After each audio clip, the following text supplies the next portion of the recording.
বাচ্চারা এসব কি স্যার? বাচ্চারা তোমরা সবাই তাড়াতাড়ি এই মাস্কটা পরে নাও। কিন্তু কেন স্যার? আরে বাচ্চারা তোমরা মনে হয় জানো না ওই শহরে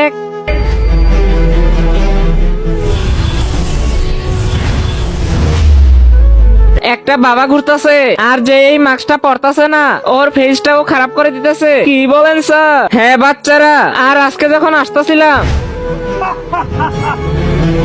না না না না, ওই বাবাটা আমাকেও মাস্ক ছাড়া দেখে ফেলছে আর আমারও ফেস খারাপ করে দিছে।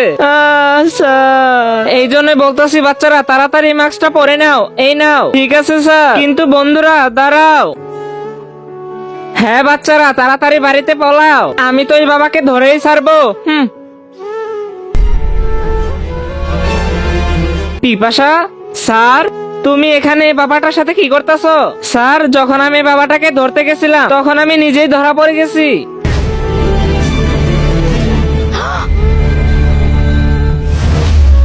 আরে এই বাবাটা তো মাত্র এখানে ছিল, হঠাৎ করে কোথায় চলে গেল? তারপরে কি হলো সেটি দেখার আগে বলো, তুমি কি আল্লাহকে ভালোবাসো নাকি শয়তানকে ভালোবাসো? যদি তুমি আল্লাহকে ভালোবেসে থাকো তাহলে এখনই ভিডিওতে লাইক করে চ্যানেলটি সাবস্ক্রাইব করো আর কমেন্টে এই ইমোজিটা দাও। আর শয়তানকে ভালোবেসে থাকলে কিছুই করার দরকার নাই। তাহলে তুমি বাঁচলা কেমনে?